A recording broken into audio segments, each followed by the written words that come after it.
झालं? ते पुन्हा कसं झालं माहिती आहे का, ते बापून मला सांगितलं म्हणजे असं असं भूमी करावं लागणार, रेखा आजार आहे म्हटल्यानंतर बापू म्हणले वेळी झाली मग पतीसाठी ही करायचं आहे आणि समाधान म्हणले करायचं आहे, म्हटले करायचं ठीक आहे म्हटले. आता बापूला आंधळेपणा म्हणून बापूला दिसत नाही, मग काय बापू म्हटले तुम्ही पोपट्याची भूमी करा.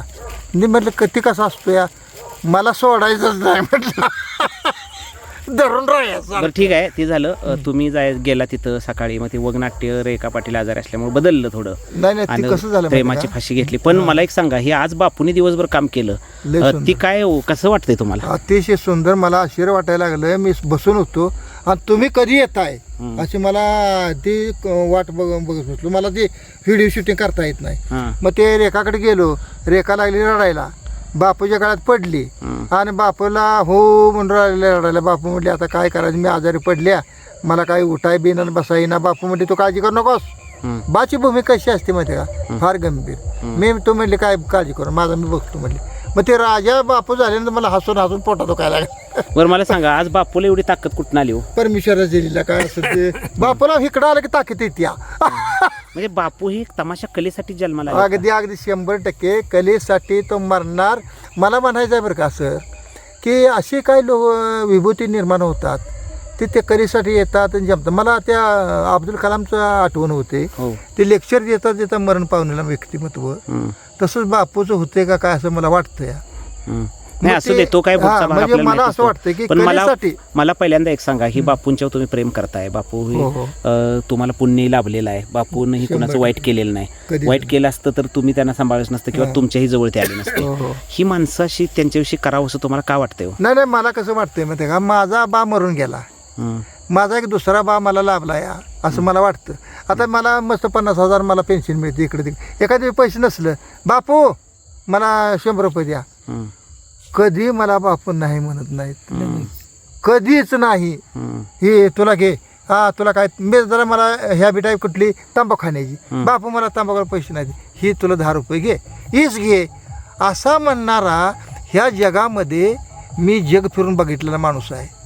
पण अशी व्यक्ती मला भेटली की असा म्हणल्यानंतर मला देणारा आणि माझ्या बरोबर त्याला काय पाहिजे असा म्हणणारा.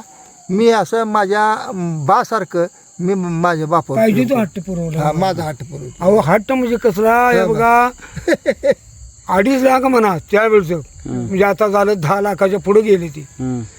तशा वेळेला माझ्यावर प्रसंग आलेला, धावत गडी पुढं आला 92 साली. पैसे म्हणला बापूंच्यासाठी मी घालवलेत, बापूच्या हौसूसाठी. तुम्ही गावाने कोणी दिलेलं नाहीत, बापूला हात लावायचा नाही. एका झटक्यात राहू थंडच पडला असं, म्हणजे पहिल्यापासूनच. आता रात्री तुम्हाला सांगतो, वेळी झाली पतीसाठी बघाच याडच लागलो. मी त्यांना डायलॉग म्हणून जावला सुरुवातीचा. आता म्हटलं स्टार्टच दोघांचा आपला असा आहे, मला हाताला धरून जायचं म्हटलं पुढं, मला दिसत नाही म्हटल्यावर पुढून यावं लागेल. काय डायलॉग म्हणला? लय भारी. जय शिव शंभो देवा. सुडाच्या कल्पनेनं डोकं कसं चिन्ह भिन्न झाले. त्या हरामखोर सख्या पाटलानं माझ्या बापाचा खून भर अष्टमीच्या दिवशी मोहरम चौकात केला. त्या खुनाचा मला बदला घ्यायचा आहे. मी बापाच्या प्रेतावर हात मारून प्रतिज्ञा केली आहे, ज्या दिवशी सख्या पाटलाच्या घराण्याची जाळून राख रांगोळी होळी करून आग फडका पेटलेला पाहणार आहे. त्याशिवाय हा रघुनाथ इनामदार शांत राहणार नाही. पोपट्या जे सरकार रात्री रात्री किती वाजता? 1 वाजता मला रात्रभर घरातली माणसं म्हणणार काय हिला झोपाय वर टेरीवर गेली वर, सगळीच गेली वर. आम्ही दोघंच खाली. म्हणजे कुठं सांदा कुठं आहे. मग सांदा काय रे पोपट्या, सांदा सुटला की घुसायचं काम करायचं म्हणजे. देवाचं दर्शन घेतलंस, मी प्रतिज्ञा केली, तू काय प्रतिज्ञा केलीस का? लगीन झाल्यापासून बायको जवळ आहे का तुमच्या जवळच आहे सारखं, आणि तुम्ही त्या वैजंता संग गंमत करताय. मला बघून वाईट वाटतंय. म्हणजे तुला लग्न करायचं आहे का? लग्न कशाला करायचं, तुमच्यासारखंच काहीतरी करायचं. इनामदार जी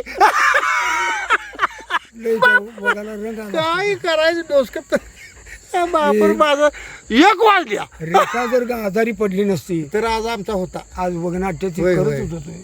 काय करायचं. मला म्हणले बापू म्हटले तुम्हाला बोलायची संधी आहे, तुम्ही जाता मी शिक्षक घडी पण आता काय करू म्हटलं पाठ तर नसताना कसं बोलायचं? हा ते असं सांदा असं बोललं जी सरकार सांदा मिळालाय घुसायचं काय? हा आणि बापू म्हटले सांदा मिळाला, मग भाई असू नाही कोण असू नाही, सांदा मिळाला की घुसायचं. या रे पोपट्या काय त्या वैजंताला ताबडतोब इथं ये म्हणून सांग, आणि येतानाच तिजोरीत असणारी रमचा तुंबा घेऊन ये. ठीक आहे, येतो सरकार, घेऊन येतो. असं काय केली. बापू खूप मजा आपली तुमची चालली आहे आणि तुम्ही आयुष्यात खरा आनंद घेताय.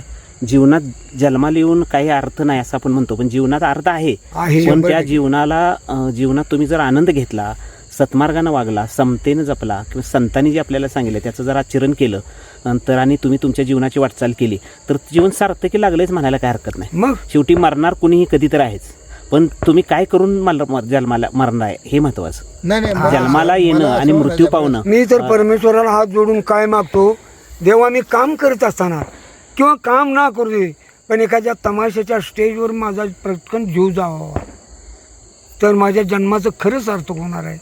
आता ती काय दैवात हातात असलं तर होईल, नसलं तर नाही नाही व्हायचं. बापू, जन्माला येणं आणि मृत्यू पावणं आपल्या हातात नाही, हातात पण त्याच्यामधलं जगणं हातात आहेच की. हा, अंतर आपल्या हातात आहे आणि त्यातनं प्रवास कसा करायचा हे त्यानं ठरवायचं. नाही खरं बरं का ठेवेली आनंद तैशीची राहू चित्ते असू द्यावे समाधान, फक्त बरं का सर, त्याने ठेवले तसंच राहायचं. माझं म्हणणं आहे बरं का, मी आता बापूला माहीत आहे, बापूचं माझं असं मेतकूट जुळले का, बापूचे विचार मला पडतात, माझे विचार बापूला पडतात. निर्गुण मागे सारा, नको त्या गोष्टी आपल्याला नाही त्याची चिंता करत बसण्याचा अर्थ नाही. बघा तुम्हाला सांगतो, माणसाला आनंदीत जगायचं असेल ना, जे वांछील ते होई प्राणी जातं, हे मी नेहमी म्हणतो. जे होणार ते होणार. म्हणजे आता खूप आपण आज हसतोय, आनंदी हा, आनंदीत राहतोय राहावं ना. आणि ह्याच्यातमध्ये खूप आपल्याला समाधान मिळतंय. ह्याच्यातलं सगळ्यात हा. महत्वाचं बॅटरी चार्ज होणं हे महत्वाचं. जसं अगदी मोबाईलची अगदी बॅटरी हा हा बस बस बस बस. बरं, आता हे इथं जे आपण सोपं आहे ना सर, मग गप्पा मारायला लागलोय. आनंद आता सगळे 7:30 आणि वाजलेले कसं माहिती का पार्लेकर सर, आहेत. एक ओढ असते बरं का. या नवीन लग्न झालं की नाही, जशी बायको कधी बाहेर नाही येत्या, जशी ओढ होती ना, तशी तुमची आम्हाला लय ओढ होती. बापू मला डावसायसारखं सर आले का, आता म्हटलं मी काय करू, तुकारामचा फोन आलता का? आले आले म्हटल्यानंतर बापूला किती आनंद मी व्हावा. सांगला की फोन करून तुम्हाला हा, इथपर्यंत सर, हा, आलोय म्हणले मग आता सापडा. नवीन काहीतरी 52 गीते लिहिलेली आहेत मी, हं. ती वही देतो तुमच्याकडे. ती कशी कशी त्यातलं सगळं सांगलीची लावून बापू, आपण ह्यानंतर खूप बोलायचं आहे. आता आपण नव्या तमाशा फडाला भेट देण्यासाठी चाललोय. खानापूर तालुक्यातल्या असणाऱ्या चिंचणी या गावी आपण चाललेलो आहे आणि तिथं आपल्याला आपले मधुकर लोंढे भिकवडीकर आणि विलास शिंदे लोकनाट्य तमाशा फड आलेला आहे. तिथं आपण भेटायसाठी चाललेलो आहे. माझ्याकडे बी आलते, इथे भेटली होती मला.